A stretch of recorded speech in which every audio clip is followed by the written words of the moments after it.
جو ہے نا وہ نہیں جانا چاہیے، کیونکہ یہ عورتوں کے لیے ٹھیک نہیں ہے، یعنی کیونکہ وہ عورت جو ہے وہ جہاں کے وہاں جا کے زیادہ وہ رونے لگ جاتی ہے، آوازیں نکالتی ہے، تو وہ پھر انسان سنبھال بھی نہیں پاتا، تو بہت زیادہ نہیں جانا چاہیے۔ اور حدیث میں بھی کوئی ایسی دلیل نہیں ملتی کہ عورتیں جو ہے وہ صحابہ کرام یا صحابیات جو ہے وہ ہاں منع نہیں ہے، لیکن زیادہ نہیں جانا، ٹھیک ہے، محرم کے ساتھ شوہر کی قبر پہ اگر عورت جانا چاہے قبرستان میں کیا جا سکتی ہے؟ ہاں جی جا سکتی ہے، بالکل جا سکتی ہے۔ دراصل مماثل میرے حساب سے بتائیے کہ عورتوں کا زیادہ رونا دھونا جی جی کہ وہ وہاں پہ ہاں جی، اور اس کے بارے میں تو یہ بھی آتا ہے نا کہ کچھ لوگ جو ہے وہ یہ جو قبرستان ہے اس میں جن وغیرہ بھی ہوتے ہیں، تو اس لیے جو ہے نا وہ بچنا چاہیے، یعنی ناپاکی کی حالت ہوتی ہے۔ اور پھر یہ بھی ہے کہ آپ کو تھوڑی مرد وغیرہ جاتے رہتے ہیں نا، تو ان کو پتہ بھی ہوتا ہے کہ ہم نے کچھ لوگ جو ہے وہ قبر پہ جو ہے وہ پاؤں بھی رکھ دیتے ہیں، تو بہت ساری چیزوں سے بچنا ہوتا ہے، کیونکہ کچھ اتنی چھوٹی چھوٹی قبریں ہوتی ہیں کہ آپ کو لگتا نہیں کہ وہ قبر ہے، لیکن وہ قبر ہوتی ہے، اور بہت کم رستہ ہوتا ہے وہ قبر میں اور جو ہے نا وہ زمین میں۔ تو یہ وہ چیز ہے کہ عبرت کے لیے ہم جا سکتے ہیں۔ میں میرے ابو کو فوت ہوئے ہوئے 20 سال سے زیادہ عرصہ ہوا، 20 سال میں ایک دفعہ گئی ہوں، لیکن میں کہا جاتا ہے کہ اپنے ماں باپ کے لیے ہر فرض نماز کے بعد جو ہے وہ دعائے مغفرت کرنی چاہیے، یعنی یہ ہم پر فرض کا درجہ رکھتی ہے۔ تو آپ اپنے پیاروں کو جو ہے وہ پیاروں کو ہر جگہ یاد رکھیں، قربانی میں یاد رکھیں، حج میں یاد رکھیں، صدقہ خیرات میں یاد رکھیں، ان کو ہم بھولتے تو نہیں ہے نا، اللہ چاہے گا تو ملوا دے گا۔ یہ تھوڑی آنکھ جھپکنے کی دیر کا وقت ہے، اصل جدائی وہ ہوگی جب ہم جہنم اور جنت میں الگ الگ ہو جائیں گے۔ اللہ ہمیں وہاں پہ الگ الگ نہ کرے، اللہ ہم سب کو جنت میں اکٹھا کر دے، آمین۔ تو یہ بات کلیئر ہو گئی ہوگا کہ مردے جو ہے وہ اللہ جن کو سنوانا چاہتے ہیں وہ سنتے ہیں۔ اور اسی طرح کہا جاتا ہے کہ یہ عالم برزخ یعنی دنیا کی جو زندگی ہے نا وہ ختم ہو جاتی ہے، ان کو پیچھے سے پتہ نہیں چلتا کہ ہمارے بچے کس حال میں ہے یا نہیں ہے۔ اور اسی طرح کہا جاتا ہے کہ حضرت موسیٰ علیہ السلام کی جو والدہ، جب وہ حدیث میں شاید میں نے پڑھا ہے، اس کے بھی مجھے یاد نہیں ہے، کہ نبی صلی اللہ وہ حضرت موسیٰ کے بارے میں کہا گیا تھا کہ اللہ تعالیٰ کے پاس جب وہ گئے تو انہوں نے کہا اب سنبھل کے بات کر، کہ تمہاری ماں جو ہے وہ تمہارے پیچھے سے دعا نہیں کر رہی، تو یعنی اب وہ قبر میں چلی گئی، تو ورنہ وہ ماں کا جو لیول ہے وہ تو اپنے بچے کے لیے شاید قبر میں جا کے بھی دعا کرتی ہے اور وہ اس کی دعا اللہ قبول کرتا، لیکن وہ ایسا بھی معاملہ نہیں ہے، یعنی ختم ہو جاتا ہے معاملہ۔ لیکن اپنے پیاروں کو ضرور یاد رکھیں، اپنے رمضان میں خاص طور پہ دعائیں کریں، اور یہ طاق راتوں میں ان کے لیے دعائیں کریں، تو جنت میں دروازے کھول دیے گئے، جہنم کے دروازے بند کر دیے گئے، اور لگاتار اللہ تعالیٰ جہنم سے لوگوں کو نکال نکال کر جنت میں بھیجتا ہے۔ یہ خاص طور پہ رمضان کی فضیلت ہے کہ اللہ اپنے پیاروں کو آپ ان کے لیے تحفے بھیجیں، اور یہ مغفرت جو ہے نا وہ ان کے لیے، اور خاص طور پہ آپ قرآن پڑھ رہے ہیں، نیکیاں کما رہے ہیں، یہ تو ان کے درجے ویسے ہی بلند ہو رہے ہیں، تو یہ بھی قرآن کو پڑھنا، اس کو سمجھنا، اس کی ایک آیت پر غور و فکر کرنا 100 نوافل سے بہتر ہے۔ جی، اور اسی طرح 3 اعمال ہیں جو میت کے لیے وہ ہوتے ہیں، نافع علم، صدقہ جاریہ، اور نیک اولاد جو دعا مغفرت کرتی ہے۔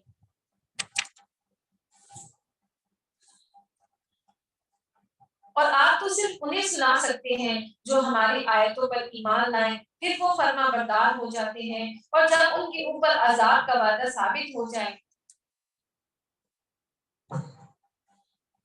اور ہم زمین سے ان کے لیے ایک جانور نکالیں گے جو ان سے باتیں کرتا ہوگا، یعنی جب لوگ جو ہے وہ اتنا گمراہ ہو جائیں گے کہ لوگ ایک دوسرے کو نیک کام کرنے کی بھی امر بالمعروف و نہی عن المنکر کرنا چھوڑ دیں گے، تو اللہ تعالیٰ ایک جانور ایسا نکالے گا تو وہ نیکی کی باتیں لوگوں کو بتائے گا۔ حدیث میں آتا ہے کہ نبی صلی اللہ علیہ وسلم نے فرمایا دعوت الارض کا خروج ہوگا تو وہ لوگوں کے منہ پر نشان لگا دے گا، اور وہ نشان کے ساتھ ہی زندہ رہیں گے، حتیٰ کہ ایک آدمی کوئی اونٹ خریدے گا اور کوئی شخص پوچھے گا کہ یہ اونٹ تم نے کس سے خریدا، تو وہ جواب دے گا کہ میں نے اس شخص سے خریدا جس کے منہ پر نشان لگا ہوا ہے، اور یعنی کہ وہ ہو سکتا ہے کہ وہ 2 گروہ میں تقسیم کر دے، ان نیک لوگوں کے گروہ کو اور برے لوگوں کے گروہ کو، تو یہ اللہ بہتر جانتا ہے. اور کچھ لوگ کہتے ہیں کہ اس کا خروج ہو گیا ہے، اور یہ بھی اللہ کو پتہ ہے. اور خاص طور پر جب قیامت کی یہ جو نشانیاں ہو جائیں گی نا، تو پھر کسی کی توبہ قبول نہیں کی جائے گی. اور جس دن ہم ہر امت میں سے اور اسی طرح کہا جاتا ہے کہ جو نبی صلی اللہ علیہ وسلم نے صحابہ نے ان سے پوچھا کہ آپ بے روح جسموں سے گفتگو کر رہے ہیں، نہیں سوری یہ حدیث ہو گئی. اور اسی طرح جو ہے نا وہ اللہ تعالیٰ انسان کو گویائی دے سکتا ہے، تو اسی طرح جو ہے وہ جانور کو بھی، دعوت الارض کو بھی وہ اللہ تعالیٰ بلوا سکتا ہے. اب جیسے حضور کا ہم نے سنا، وہ بھی اس نے بھی کیا بات کی، تو اسی طرح اللہ بہتر جانتا ہے کہ جو جانور ہے وہ کیسے بولے گا، اور وہ لوگ بھی اس کی بات سمجھیں گے. اور آپ دیکھیں گے جو ابھی بھی بہت سارے جانور ہیں، ان کے بارے میں بھی ماشاء اللہ وہ اب تو بہت جانوروں کا ٹرینڈ ہو گیا ہے. لوگ کتنے لوگوں کو پالتے ہیں، کتے، بلی ہے، ڈولفن ہے، مچھلی ہے. تو وہ کہا جاتا ہے یہ جو ڈولفن ہے نا، تو وہ ایسے ہستی ہے جیسے انسان جو ہے وہ انسان کی فیلنگس کو سمجھتی ہے. تو اور وہ جب اس کو اسی طرح جو کتے ہیں، بلیاں ہیں، یہ بھی انسان کی اس کو سمجھتے ہیں اور اس طرح بات کرتے ہیں، سمجھتے ہیں. تو یہ اللہ کو پتہ ہے. جو ابھی تو یہ ساری چیزیں موجود، چمپینزی ہیں وہ ڈرائنگ کر رہے ہیں، ہاتھی جو ہے وہ بھی ڈرائنگ کر رہا ہے. تو یہ چیزیں تو ہم ابھی دیکھ رہے ہیں اپنی آنکھوں سے، ٹھیک ہے نا. تو اللہ تعالیٰ بہتر جانتا ہے. اور جس دن ہم ہر امت میں سے ان لوگوں کے گروہ کو جو آیتوں کو جھٹلاتے تھے گھیر لائیں گے، پھر وہ سب کے سب الگ کر دیے جائیں گے. جب سب کے سب آ پہنچیں گے تو اللہ فرمائے گا تم نے میری آیتوں کو باوجود یہ کہ تمہیں ان کا پورا علم نہ تھا کیوں جھٹلایا، اور یہ بھی بتاؤ کہ تم کیا کچھ کرتے رہے. اور ان کے ظلم کے سبب ان کے حق میں وعدہ عذاب کا پورا ہو کر رہے گا، اور وہ کچھ نہ بول سکیں گے. اور کیا وہ نہیں دیکھ رہے ہم نے رات کو اس لیے بنایا کہ وہ اس میں آرام حاصل کر لے، اور دن کو ہم نے دکھلانے والا بنایا یعنی روشن. اور آپ دیکھیں اگر ہم زیادہ سے زیادہ 10-15 لائٹیں ہم کر لیں تو ایک کمرے کو روشن کر لیں گے، یا زیادہ سے زیادہ ایک گلی کو روشن کر لیں.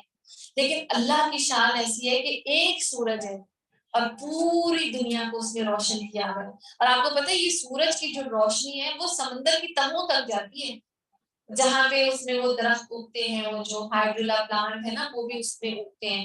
اور اسی طرح اس میں وہ اللہ تعالیٰ حرارت پیدا کرتا ہے سمندر جو ہے نا اس میں. تو یہ اللہ کی شان ہے کہ ایک ایسا بلب ہے جو پوری دنیا کو. اور اسی طرح یہ جب سورج گرہن آ جاتا ہے تو کیسے اندھیرا چھا جاتا ہے. تو اللہ کی شان ہے کہ ایک چیز کو اس نے پوری دنیا کو روشن بنا دیا دن کے لیے.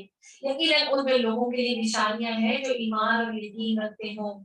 جس دن پھونکا جائے گا تو سب کے. اور اگر انسان ایسا کر بھی لے، ایک فرض کر لیں کہ ایک دنیا کو روشن کرنے ایک دن کے لیے، تو مجھے تو لگتا ہے کہ انسان کی ساری توانائی ختم ہو جائے گی، لیکن وہ پوری دنیا کو روشن نہیں کر پائے گا، بجلی ختم ہو جائے گی. تو یہ اللہ ہے کہ جو روشن کرتا ہے سورج کو، اور اس سے پھر حرارت بھی دیتا ہے یعنی گرمی بھی دیتا ہے. صرف روشنی نہیں دیتا بلکہ، اور یہ پودوں کے لیے بھی یہ روشنی ضروری ہے کہ ہماری فصل پکتی ہے، تو اس کی بہت زیادہ وہ چیزیں ہیں.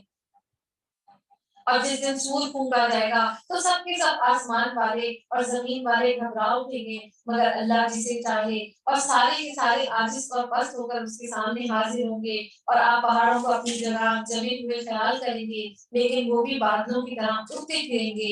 یہ ہے کاریگری اللہ کی جس نے ہر چیز کو مضبوط بنایا ہے، اور جو کچھ تم کرتے ہو اس سے باخبر ہے. جو شخص نیک عمل لائے گا اس سے بہتر بدلہ ملے گا، اور وہ اس دن کی گھبراہٹ سے بے خوف ہوں گے. اور جو برائی لے کر آئیں گے وہ اوندھے منہ آگ میں جھونک دیے جائیں گے، اور صرف وہی بدلہ دیے جائیں گے جو وہ کرتے رہیں. اور آپ دیکھیں کہ صدقہ جو ہے وہ بری موت سے اور بری آزمائش سے جو ہے وہ بچاتا ہے. اور یہاں پر جو نیکیاں لے کر آئے گا، صدقہ خیرات لے کر آئے گا، وہ امن میں رہے گا. اور مجھے تو بس یہی حکم دیا گیا ہے میں اس شہر کے پروردگار کی عبادت کرتا رہوں جس نے اسے حرمت والا بنایا ہے، جس کی ملکیت ہر چیز پر ہے. اور مجھے یہ بھی فرمایا گیا کہ میں فرما برداروں میں سے ہو جاؤں، اور میں قرآن کی تلاوت کرتا رہوں. جو راہ راست پر آ جائے وہ اپنے نفع کے لیے راہ راست پر آئے گا، یعنی جو نیکی کرے گا وہ اپنے ہی بھلے کے لیے. اور اسی طرح قرآن کی تلاوت کہتے ہیں جو یعنی تلاوت کرنا یعنی پیروی کرنا، جو آپ پڑھ رہے ہیں اس پر عمل بھی کرنا. اور جو بہک جائے گا تو کہہ دیجئے میں تو صرف ہوشیار کرنے والوں میں سے ہوں. کہہ دیجئے کہ تمام، اور وہ جو دوسرا جو ہم کرتے ہیں نا قراءت، ہے نا، قراءت ہم کرتے ہیں، تو تلاوت کو یعنی قرآن کو عربی سے اچھی طریقے سے پڑھنا اور اس پر عمل کرنا، اس پر ایمان لانا. پھر تلاوت کا حق یہ بھی ہے کہ اس کو دوسروں تک پہنچانا. ٹھیک ہے نا. اور جو بہک جائے تو کہہ دیجئے میں تو صرف ہوشیار کرنے والوں میں سے ہوں. اور کہہ دیجئے تمام تعریف اللہ ہی کے لیے ہیں، اور القریب اپنی نشانیاں دکھائے گا جنہیں تم خود پہچان لوگے، اور جو کچھ تم کرتے ہو اس سے آپ طرف غافل نہیں ہے. سورہ قصص. بسم اللہ الرحمن الرحیم. طاسین تلک آیات الکتاب المبین. طاسین، یہ روشن کتاب کی آیتیں ہیں. ہم آپ کے سامنے موسیٰ اور فرعون کا صحیح واقعہ بیان فرما رہے ہیں. اس میں جو ہے نا سورہ قصص میں زیادہ جو ہے وہ حضرت موسیٰ علیہ السلام کا واقعہ ہے اور ان لوگوں کے جو ایمان رکھتے ہیں. یقیناً فرعون نے زمین میں سرکشی کر رکھی تھی اور وہاں کے لوگوں کو گروہ در گروہ بنا رکھا تھا. یہ وہ بات ہے نا، اہلہا شیعہ یعنی ٹکڑے ٹکڑے کر دیا تھا، فرقے واریت میں بٹا دیا تھا، اور ان میں سے ایک فرقوں کو کمزور کر رکھا تھا اور ان کے لڑکوں کو تو ذبح کر ڈالتا تھا اور ان کی لڑکیوں کو چھوڑ دیتا تھا. بے شک وہ تھا ہی مفسدوں میں سے. پھر ہماری چاہت ہوئی کہ ہم ان پر کرم فرمائیں جنہیں زمین میں بے حد کمزور کر دیا گیا ہے، یعنی بنی اسرائیل کو، اور ہم انہی کو پیشوا اور زمین کا وارث بنائیں گے.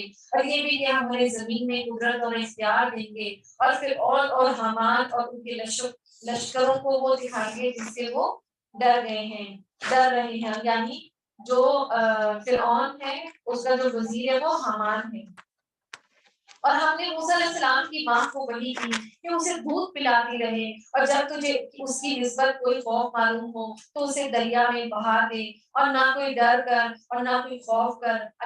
اور ہم یقیناً اسے تیری طرف لوٹانے والے ہیں، اور ہم اسے اپنے پیغمبروں میں بنانے والے ہیں. اس کے بارے میں تھوڑا سا میں آپ کو بتاؤں کہ نا ایک لڑکی تھی، تو ایک بہت فصیح اور بلیغ جو ہے نا یہ ایک واقعہ ہے. تو وہ جو ہے نا وہ شعر پڑھ رہی تھی عربی کے. تو انہوں نے کہا کہ ماشاء اللہ آپ جو ہے نا وہ اتنی فصاحت اور بلاغت اتنی چھوٹی سی بچی کے اندر. تو اس نے کہا تم اس شعر پہ میری بات کر رہے ہو، تم نے یہ نہیں دیکھا، تم نے یہ شعر نہیں پڑھا کہ وَأَوْحَيْنَا إِلَىٰ أُمِّ مُوسَىٰ أَنْ أَرْضِعِهِ، کہ موسیٰ علیہ السلام کی پھر یہاں سے لے کر کہ پیغمبروں میں بنانے والا ہوں گے وَجَاعِلُهُ مِنَ الْمُرْسَلِينَ یہاں تک. تو انہوں نے کہا کہ تم اس پر غور نہیں کرتے. انہوں نے کہا مطلب بتایا کیا ہے اس میں. انہوں نے کہا اس میں 2 امر ہیں، 2 نہیں ہیں، اور 2 خوشخبریاں ہیں. یعنی کہ اس کو دودھ پلاؤ اور دریا میں بہا دو، اور خوف نہیں کرنا اور غم نہیں کرنا. اور پھر اس کے بعد خوشخبری کیا ہے، ہم دینے والے ہیں تمہاری طرف، یعنی اس کو واپس پلٹا دیں گے. اور ایک اور خوشخبری کیا ہے کہ اس کو اپنا پیغمبر بنا دیں گے. یعنی یہ ہے اللہ کی شان، یہ ہے زبان جو فصیح اور بلیغ ہے. یعنی اتنے سے جملے میں کتنے سارے حکم ہیں. ہاں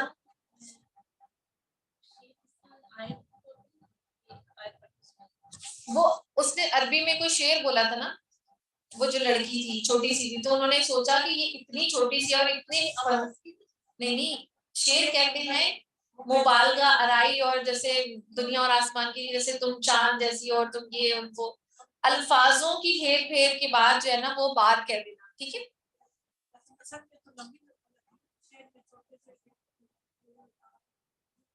ہاں جی ایسے ہی.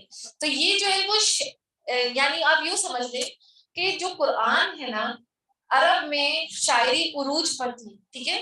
تو قرآن جو ہے وہ شاعری کا توڑ ہے. ٹھیک ہے. تو یہ جو ہے وہ حقیقت پہ مبنی ہے. یہ اللہ کی طرف سے جو شاعری ہے وہ شیطان کی طرف سے ہوتی ہے اور اس میں حقیقت نہیں ہوتی. ٹھیک ہے. تو اس لیے وہ سورہ شورا میں بھی آیا تھا نا. تو یعنی اس میں وہ کرتی ہے یہ جو بات ہے اتنے کم لفظوں میں اتنی بڑی بات کر دی گئی ہے کہ بشارت بھی دے دی اور دریا میں ڈالنے کا حکم بھی دے دیا، دودھ پلانے کی بھی بات کر دی. یعنی کم الفاظ میں بڑے حکم دے دیے. ٹھیک ہے.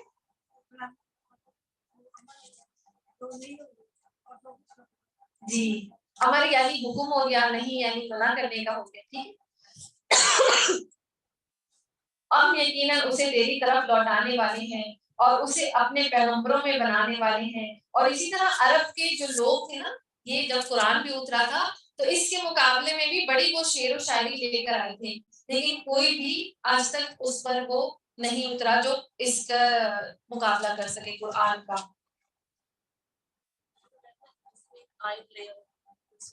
جی بالکل، یعنی اس کو تو ہم آیت ہی کنسیڈر کریں گے، ٹھیک ہے، ہم شعر نہیں اس کو کہیں گے. اور اسے اپنے پیغمبروں میں بنانے والے ہیں. اور آخر فرعون کے لوگوں نے اسے اس بچے کو اٹھا لیا، اور اس لیے کہ وہ ان کا دشمن اور ان کے لیے موجب غم ہے. اور کچھ شک نہیں فرعون اور حامان اور ان کے لشکر کے مدار کار. اور کہا جاتا ہے کہ جو فرعون تھا نا تو اس کے شاید اولاد نہیں تھی، اس وجہ سے اس کی بیوی نے بھی کہا تھا کہ ہم اس کو اپنا بچہ بنا دیں. اور فرعون کی بیوی نے کہا یہ تو میری اور تیری آنکھوں کی ٹھنڈک ہے، اسے قتل نہ کرو، بہت ممکن ہے کہ ہمیں کوئی فائدہ پہنچے یا ہم اسے اپنا بیٹا ہی بنا لیں. اور یہ لوگ شعور ہی نہیں رکھتے تھے، یعنی حضرت آسیہ نے کہا. موسیٰ علیہ السلام کی والدہ کا دل بے قرار ہو گیا، قریب تھی کہ اس واقعے کو بالکل ظاہر کر دیں، اور اگر ہم ان کے دل کو ڈھارس نہ دیتے اس لیے کہ وہ یقین کرنے والوں میں رہے. اور آپ دیکھیں یہ جو یہ بات آپ کر رہی ہیں نا، تو آپ دیکھیے کہ الحمدللہ ساری تعریف اللہ رب العزت کے لیے جو اس کی یعنی ہے نا جو رب العالمین ہے. تو اس میں سب تمام کائنات زمین اور آسمان اس ایک لفظ میں اکٹھے ہو گئے. یہ اصل میں یہ باتیں ہمیں اس طرح سمجھ نہیں آتی کیونکہ آج کل جو ہے وہ سائنس کا دور ہے، وہ ہم زبان کی گہرائی کو اور اس کے وزن کو وہ سمجھ نہیں سکتے. لیکن پہلے کے دور میں یہ فصاحت اور بلاغت کو لوگ جو ہے نا وہ ناپتے تھے. ایون کہ کہا جاتا ہے، جیسے کہ میں آپ کو مثال دوں کہ جو الارض ہے نا، جو زمین ہے، تو اس کو جو ہے نا کہا جاتا ہے کہ اس کی جو جمع ہے وہ کیا ہے، اراضی یا اراضون. تو جو وہ بولنے کے لیے نا وہ مشکل ہے، بھاری ہے، ٹھیک ہے. تو اللہ تعالیٰ نے جب بھی زمین اور آسمان کی بات آتی ہے تو فی السماوات والارض، آسمان جمع میں آتے ہیں اور زمین جو ہے وہ واحد میں آتی ہے، کیونکہ وہ بھاری ہے نا تو وہ اس میں رکھا نہیں گیا. تو اسی طرح جو ہے نا وہ اس کے لیے اللہ تعالیٰ نے کہا کہ زمینیں اور اسی کی جیسی مثال، یعنی کہ اللہ تعالیٰ نے جب زمین کو ساتوں زمینوں کو گنوانا تھا تو اللہ تعالیٰ نے ایک آیت ہے وہ مجھے یاد نہیں آ رہی، تو اس کے لیے فرمایا تھا کہ زمین اور اسی کی مثل اور بھی. تو یہ ہے، اس کو فصاحت اور بلاغت کہتے ہیں. یہ بڑا ایک مشکل آرٹ ہے، لیکن یہ وہ لوگ سمجھتے ہیں جو اس پر غور و فکر کرتے ہیں. ماشاءاللہ اللہ آپ کے غور و فکر میں اور برکت عطا فرمائے. اور اسی طرح یہ دیکھیں لا یشعرون من المؤمنین، یہ جو ایک وہ آتا ہے نا وہ سیگا کیا کہتے ہیں، وہ جو ردیف اور قافیہ جو شعر و شاعری میں آتا ہے، تو وہ اس میں جو ہر لفظ ہوتا ہے نا وہ اگلے لفظ کے ہم وزن ہوتا ہے. تو یہاں پہ اللہ تعالیٰ جو قرآن ہے وہ نہ نظم ہے، اس کو شعر و شاعری نہیں کہیں گے بلکہ نثر ہے، ٹھیک ہے. لیکن اس کی جو چاشنی اور حلاوت ہے وہ کسی شاعری سے کم نہیں ہے. جب اس کو آپ وہ سنتے ہیں نا تو وہ جب آواز وہ آتی ہے لا یؤمنون هم المؤمنون، تو وہ اسی طرح کا وہ آتا ہے، وزن آتا ہے. اب اسی طرح دیکھیں آپ منہ کیا لگے گا، جیسے جس میں ہے، اسی طرح جو ہے وہ یعلمون آ رہا ہے. جی جی بالکل. یہ وہ چیز ہے کہ انسان جتنا غور کرے تو اتنی گہرائی تک پہنچتا ہے.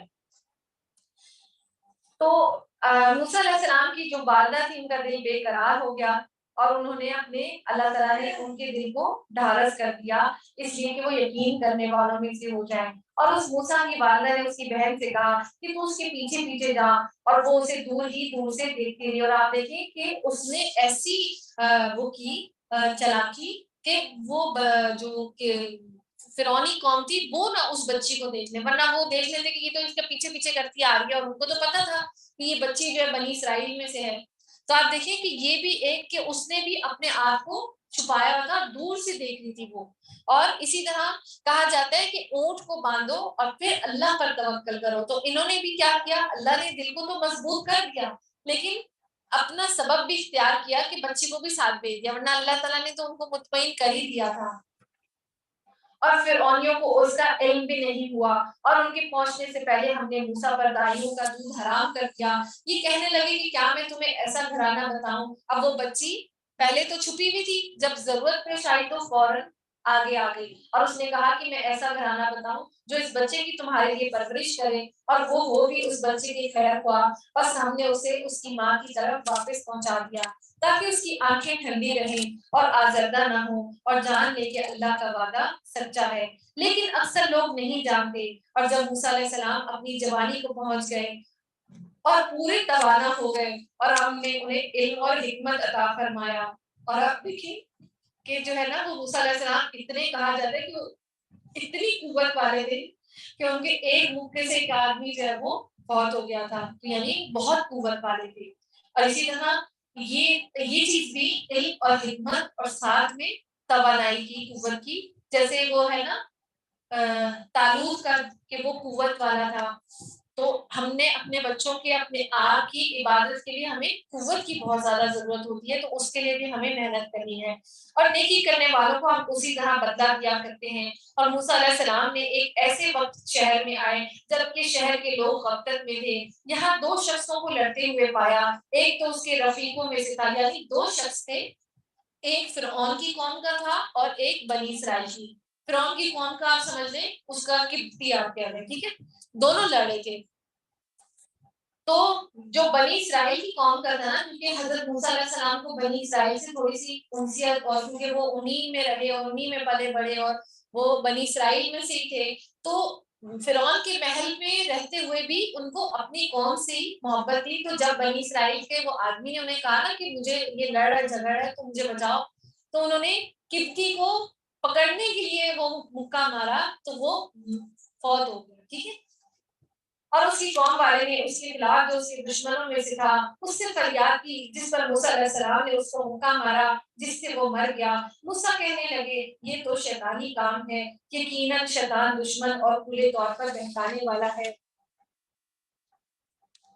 قال رب انی ظلمت نفسی فاغفر لی فغفر له انہ هو الغفور الرحیم، کہنے لگے اے پروردگار میں نے خود اپنے اوپر ظلم کیا اور مجھے معاف فرما دے، پھر اللہ تعالیٰ نے انہیں بخش دیا، وہ بخشش اور بہت مہربانی کرنے والا ہے۔ اور آپ دیکھیں یہاں پہ قتل کیا اور اس کی کیا ہے، یعنی قتل عمد میں بھی کہا جاتا ہے نا کہ معاف کر دیا، قتل خطا میں، ہاں سوری، عمدن میں تو قصاص ہے۔ تو اسی طرح کہ اتنا بڑا گناہ ہے تو اللہ تعالیٰ سے جو لوگ معافی مانگتے ہیں، توبہ کر لیتے ہیں، اصلاح کر لیتے ہیں، تو اللہ تعالیٰ ان کے گناہوں کو معاف فرما دیتا ہے۔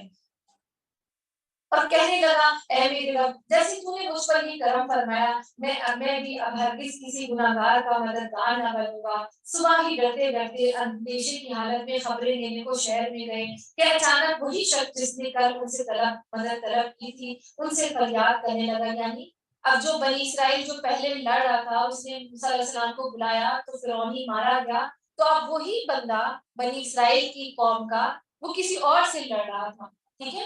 تو اب اس کو پتا تھا کہ انہوں نے مکہ مارا تھا اور یہ مر گیا تھا، اور کسی کو نہیں پتا تھا، تو یہاں پہ اب وہ کسی اور سے لڑ رہا ہے، تو حضرت موسیٰ علیہ السلام نے اس سے کہا اس میں شک نہیں کہ تو صریح گمراہ ہے۔ پھر جب اپنے اور اس کے دشمن کو پکڑنا چاہا، یعنی حضرت موسیٰ علیہ السلام نے ابھی بھی اس کے دشمن کو ہی پکڑنا چاہا کہ پوچھو تو صحیح، تو وہ یہی سمجھا کہ آج لگتا ہے میری شامت آئے گی، تو فوراً کہہ دیا موسیٰ کیا جس طرح تم نے کل ایک شخص قتل کیا مجھے بھی مار ڈالنا چاہتا ہے، تو ملک میں ظالم اور سرکش ہونا ہی چاہتا ہے، اور تیرا یہ ارادہ ہی نہیں کہ اصلاح کرنے والوں میں سے ہو۔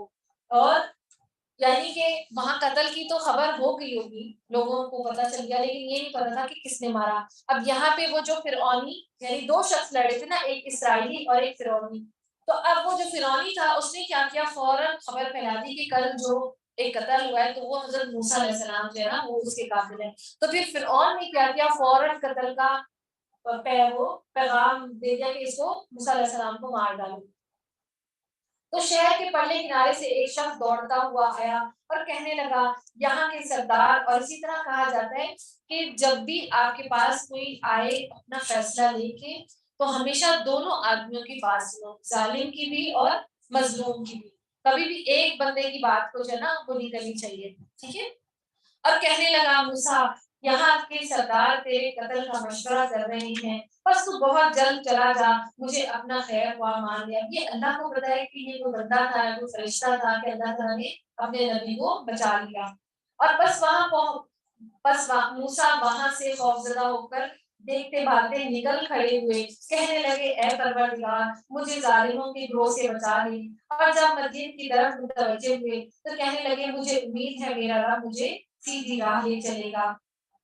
مدین کے پانی پر جب آپ پہنچے تو دیکھا کہ لوگوں کی ایک جماعت وہاں پانی پلا رہی ہے اور دو عورتیں الگ کھڑی اپنے جانوروں کو روکتی ہوئی دیکھی۔ پوچھا کہ تمہارا کیا حال ہے؟ اور آپ دیکھیں کہ یہاں پہ اللہ تعالیٰ سے جب وہ سوال کر رہے تھے نا ربی ان یہدینی سواء السبیل، تو جب ہم بھی اللہ سے دعا مانگتے ہیں کہ اللہ ہمیں سیدھے راستے پر چلا تو اللہ ہمیں سیدھا راستہ دکھا دیتا ہے۔ اور اسی طرح کہا جاتا ہے کہ تفاسیر میں آتا ہے کہ حضرت موسیٰ علیہ السلام کو پتا تھا کہ انہوں نے کہاں جا رہے ہیں، یعنی فرشتے کے ذریعے ان کی مدد کی گئی تھی کہ اس طرف آپ نے جانا ہے۔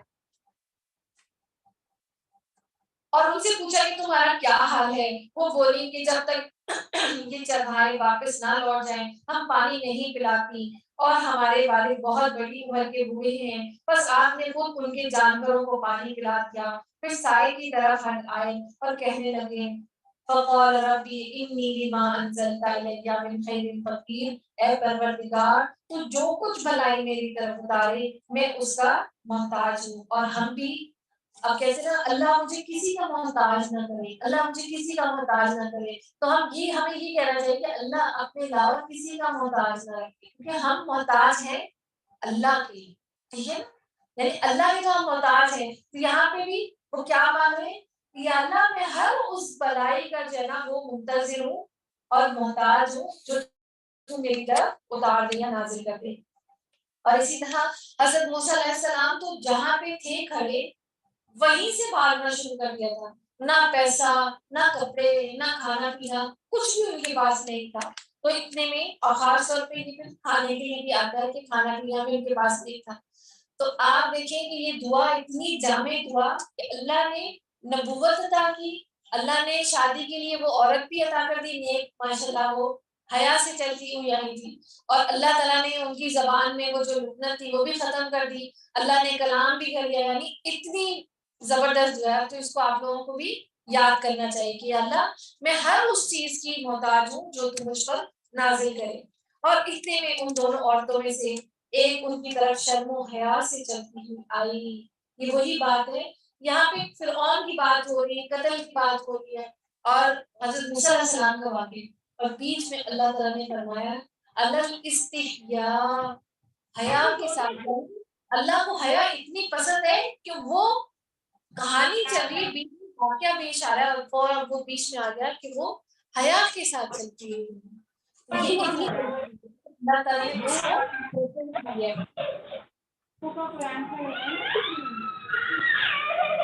نیٹ بھی چل رہا بیٹا، اس ٹی وی پہ نیٹ بھی چل رہا، سائلنٹ کر دی۔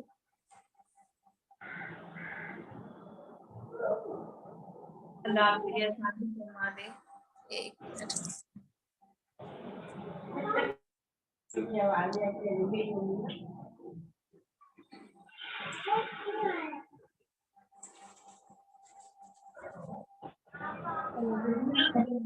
مائک آف کر دیں اپنا۔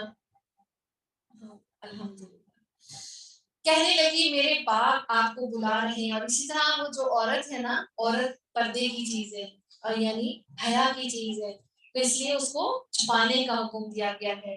تو ہمیں بھی حیا جو ہے وہ اپنے اندر رکھنی ہے۔ اور اسی طرح کہا جاتا ہے کچھ بچوں کے بارے میں کہتے ہیں کہ یہ تو بہت ہی شرمیلا ہے، یہ تو بہت جو ہے شرماتا ہے، تو اس کے اندر نا کانفیڈینس نہیں ہے۔ تو ہم نے شیطان جو ہے نا ہر چیز کو غلط رخ دے دیتا ہے، تو جو کانفیڈینس ہے نا وہ حیا کا ہی ایک حصہ ہوتا ہے کہ آپ کو انسان کو پتا ہے کہ کس سے بات کرنی ہے کس سے نہیں کرنی، ماحول کو انسان گیس کرتا ہے، دیکھتا ہے، پھر ہی وہ کرتا ہے۔ تو یہ نہیں ہم نے کہنا کہ اس کے اندر کانفیڈینس نہیں ہے، بلکہ اچھی بات ہے کہ ہمارے بچوں میں یا ہمارے عورتوں میں حیا ہے، تو وہ کانفیڈینس کے نام پہ اس کو خراب نہیں کرنا چاہیے۔ اور کہنے لگی میرے باپ آپ کو بلا رہے ہیں تاکہ آپ نے ہمارے جانوروں کو جو پانی پلایا ہے اس کی اجرت دیں۔ جب موسیٰ علیہ السلام نے ان کے پاس پہنچے اور ان سے اپنا سارا حال بیان کیا تو وہ کہنے لگی اب نہ ڈر، انہیں ظالم قوم سے نجات دیتی۔ اور ان دونوں میں سے ایک نے کہا ابا جی آپ انہیں مزدوری پر رکھ لیجیے، کیونکہ جنہیں آپ اجرت پر رکھیں ان میں سے سب سے بہتر وہ ہے جو مضبوط اور امانت دار ہو۔ یعنی حضرت موسیٰ علیہ السلام کے بارے میں آتا ہے کہ انہوں نے جب کنویں کے پاس ان کو پانی پلا رہے تھے تو کوئی بہت بڑا پتھر تھا، تو وہ لڑکیوں کو پتہ چل گیا کہ اس پتھر کو تو 10 آدمی اٹھا سکتے ہیں، انہوں نے اکیلے اٹھا لیا۔ اس وجہ سے انہوں نے اپنے باپ کے پاس جا کے کہا کہ آپ ایسے بندے کو رکھ لیں، یہ تو بہت قوت والے بھی ہیں اور امانت دار بھی ہے، یعنی امین بھی ہے۔ اس بزرگ نے کہا میں اپنی ان دونوں لڑکیوں میں سے اپنے ایک کو آپ کے نکاح میں دینا چاہتا ہوں۔ اور یہاں پہ جو شریعت میں جو اگر کوئی آپ کو نیک لڑکا ملتا ہے تو آپ اس کو خود بھی لڑکی ہونے کے ناطے بھی یا لڑکی والے ہونے کے ناطے بھی آفر کر سکتے ہیں، اور اسی طرح لڑکیاں خود بھی آفر کر سکتی ہیں اپنے کسی ولی کو بھیج کر یا کسی طرح پیغام پہنچا کے، جیسے حضرت خدیجہ نے حضرت محمد صلی اللہ علیہ وسلم کو شادی کا پیغام پہنچایا۔ اور اس پر کہ آپ 8 سال تک میرا کام کاج کریں، ہاں اگر آپ 10 سال پورے کریں تو یہ آپ کی طرف سے بطور احسان ہے، میں یہ ہرگز نہیں چاہتا کہ آپ کو کسی مشقت میں ڈالوں۔ یعنی وہ جو لڑکی کے بعد تھے انہوں نے کہا کہ آپ میرے پاس 8 سال رہیں اور یا پھر آپ 10 سال پورے کر لیں، اور آپ احسان جو ہے نا وہ میں آپ کے ساتھ احسان کا معاملہ کرنا چاہتا ہوں، مشکل نہیں کرنا چاہتا، اور اللہ کو منظور ہے تو آگے چل کر آپ مجھے بھلا آدمی پائیں گے۔ تو موسیٰ علیہ السلام نے پھر ان کی آفر کو قبول کر لیا، رہنے کے لیے جگہ بھی مل گئی، ٹھکانہ بھی مل گیا۔ موسیٰ علیہ السلام نے کہا خیر تو یہ بات میرے اور آپ کے درمیان پختہ ہو گئی، میں ان دونوں مدتوں میں سے یعنی 8 سال میں سے جسے پورا کروں مجھ پر کوئی زیادتی نہ ہو۔ یعنی آفر دی دی گئی کہ چاہے آپ 8 سال رہیں یا 10 سال رہیں، تو کہا جاتا ہے نبی صلی اللہ علیہ وسلم کی حدیث کا مفہوم ہے کہ حضرت موسیٰ علیہ السلام نے 10 سال مکمل کی جو پوری مدت ہے، یعنی مکمل ہے، اکمل ہے۔ اس کے بارے میں نے پڑھا تھا، کچھ لوگ کہتے ہیں یہ حضرت شعیب علیہ السلام تھے اور ان کی بیٹیاں تھیں، لیکن اس کی کوئی قطعی دلیل نہیں ہے۔ ٹھیک ہے، جب موسیٰ علیہ السلام نے مدت پوری کر لی اور اپنے گھر والوں کو لے چلے تو کوہ طور کی طرف آگ دیکھی اور اپنی بیوی سے کہنے لگے، اور اس نے کہا چاہتا ہے جب مدت پوری کر لی تو آپ اپنی بیوی کو لے کے آپ کہیں بھی جا سکتے ہیں، گھر والوں کو میکے والوں کو اعتراض نہیں کرنا چاہیے، ٹھیک ہے۔ اور کوہ طور کی طرف آگ دیکھی، اپنی بیوی سے کہنے لگے ٹھہرو میں نے آگ دیکھی ہے، بہت ممکن ہے میں وہاں سے کوئی خبر لاؤں یا آگ کا کوئی انگارہ لاؤں تاکہ تم سینک لو۔ جی جی جی ہو سکتا ہے جی، وہ ٹھنڈ بھی ہوتی نا رات میں، ویسے ہی خنکی کی وجہ سے جو ہے وہ موسم سرد ہو جاتا ہے۔ بس اچھا اچھا وہ کہہ رہی ہیں کہ جو وہ علاقہ تھا وہ ٹھنڈا بھی تھا، پر جب وہ وہاں پہنچے تو اس بابرکت زمین کے میدان کے دائیں کنارے کے درخت میں سے آواز دینے لگی اے موسیٰ انی انا اللہ رب العالمین، اے موسیٰ یقیناً میں اللہ ہی ہوں سارے جہان کا پروردگار۔ اور یہ آواز بھی آئی کہ اپنی لاٹھی ڈال دو، اور آپ دیکھیں کہ کبھی کبھار ایسا محسوس ہوتا ہے، یہ اللہ کا الزام ہے کہ کبھی کبھار ہمیں سچے خواب آتے ہیں، ہمیں لگتا ہے جیسے ہمیں کوئی بلا رہا ہے، کوئی ہمیں سیدھی راہ کی طرف رہنمائی کر رہا ہے۔ اور آپ یقین کریں رات کو میں نا قرآن پڑھتے ہوئے سوئی تو میں اس آیت پہ غور و فکر کر رہی بہت زیادہ، تو مجھے قرآن ایسے ہی لگ رہا تھا نیند میں جیسے میں قرآن پڑھ رہی ہوں اور قرآن کی یہ آیتیں، اور پھر میری آنکھ کھلی جب سحری کی پھر میں سوئی تو مجھے لگ رہا تھا یہ سب کچھ چل رہا ہے نا، تو ایسا لگتا ہے جیسے وہ آوازیں آتی ہیں، نیک لوگوں کی آوازیں آتی ہیں، قرآن پڑھیں قرآن کی، اور پھر کبھی کبھار کوئی نئی چیز آپ کو پتہ چلتی ہے، آپ کا فہم میں اضافہ ہوتا ہے۔ تو یہاں پہ وہی بات آئے گی جو میں آپ سے شیئر کروں گی، اور یہ آواز بھی آئی کہ اپنی لاٹھی ڈال دو۔ پھر جب اسے دیکھا کہ وہ سانپ کی طرح تھنتھنا رہی ہے تو پیٹ پھیر کر واپس ہو گئے اور مڑ کر بھی رک نہیں گئے، یعنی وہاں سے بھاگ گئے۔ اور ہم نے کہا اے موسیٰ آگے آ، ڈر مت، یقیناً تو ہر طرح امن والا ہے، اور اپنے ہاتھ کو اپنے گریبان میں ڈال، وہ بغیر کسی قسم کے روگ کے چمکتا ہوا نکلے گا، بالکل سفید، اور خوف سے اپنے بازو اپنی طرف ملا لے، یعنی خوف سے من الرحب خوف سے بچنے کے لیے. بس یہ دونوں معجزے تیرے لیے تیرے رب کی طرف سے ہیں. فرعون اور اس کی جماعت کی طرف یقیناً وہ سب کے سب بے حکم اور نافرمان لوگ ہیں. اور آپ دیکھیں وہ جو بات میں نے کی تھی نا شروع میں, تو آپ نے بھی غور و فکر کیا, یہاں پہ وہ آیت نمبر 32 میں ہے اس کا جواب کہ اللہ تعالیٰ کا جب وہ انہوں نے ایک تو آواز سنی تو اس سے بھی تھوڑی دہشت آ گئی ہوگی, ایک درخت میں سے آواز آ رہی ہے, اور اس کے بعد جو ہے وہ لینے تو وہ آ گئے تھے اور آواز کہاں سے آ رہی ہے. تو انسان کا جب ایک انسان ان ایکسپیکٹڈ چیز کو دیکھتا ہے تو ویسے ہی اس کے حواس باختہ ہو جاتے ہیں. اب وہاں پہ کہا کہ یہ تمہاری لاٹھی جو ہے اس کو ڈال دو, ٹھیک ہے. تو آپ دیکھیے کہ وہ جب لاٹھی ڈال دیا وہ اژدہا بن گئی تو وہ بھاگ گئے. اب اس کے بعد جو اللہ تعالیٰ نے بلایا کہ نہیں آپ امن میں رہیں گے, تو اب اس کے بعد اللہ تعالیٰ نے دوسرا معجزہ دیا کہ اس کے کہا جاتا ہے کہ جب آپ کو خوف محسوس ہو نا تو آپ اس طرح اپنے ہاتھ کو اور اپنے دل پہ رکھ لیں یا بغل میں دبا لیں, اس سے آپ کا خوف جو ہے وہ جاتا رہے گا. کیونکہ آپ دیکھیں جب آپ کو خوف آتا ہے نا تو دل زور زور سے دھڑکتا ہے, تو دل پر ہاتھ رکھ لیں. تو اسی طرح حضرت موسیٰ علیہ السلام کو بھی اللہ تعالیٰ نے ان کے خوف کو دور کرنے کے لیے کہ ان کا جو ہاتھ تھا وہ بغل میں ڈال دو. اب بغل میں تو ڈال دیا, اب یہاں پہ کہا کہ اس کو نکالو. تو یعنی وہ جو خوف لاحق ہوا ہے, ہم اکثر بچوں کو کہتے ہیں نا کہ وہ رو رہے ہوتے ہیں بچے تو ہم کہتے ہیں یہ دیکھو یہ چیز یہ میں تمہارے لیے لے کے آ رہا. تو یہاں پہ دھیان بٹانے کے لیے اس چیز کو روشن کر دیا گیا. یہ تھی اس کی حکمت کہ اللہ تعالیٰ نے ید بیضا ان کو کیوں دیا. اور آپ دیکھیں یہ جو ید بیضا ہے وہ حضرت موسیٰ نے فرعون کو دکھایا, وہ جادوگروں کو نہیں دکھایا تھا, کیونکہ اس وقت تک اللہ تعالیٰ نے ان کا ساتھ دے دیا اور حضرت موسیٰ کو بھی یقین آ گیا کہ میرا رب میرے ساتھ ہے. جبھی تو انہوں نے جلدی جلدی وہ بولنا شروع کیا کہ میرا رب یہ ہے میرا رب یہ ہے. تو اس کے بعد جب سب لوگ اکٹھے ہوئے اجتماع میں تو وہاں پہ تو لوگ عصا کو دیکھ کے فوراً ایمان لے آئے تھے, تو ید بیضا کو تو دکھایا ہی نہیں. تو ید بیضا کیوں نازل کیا گیا کہ حضرت موسیٰ علیہ السلام کا جو طبعی خوف ہے اس کو اللہ دور کر دے, ٹھیک ہے. اور یہ اللہ بہتر جانتا ہے. اور یہاں پہ اس کی دلیل بھی ملتی ہے کہ خوف سے جو ہے نا وہ اپنے بازو اپنی طرف ملا لے. بس یہ دونوں معجزے تیرے لیے تیرے رب کی طرف سے ہیں. فرعون اور اس کی جماعت کی طرف یقیناً وہ سب کے سب بے حکم اور نافرمان ہیں. موسیٰ نے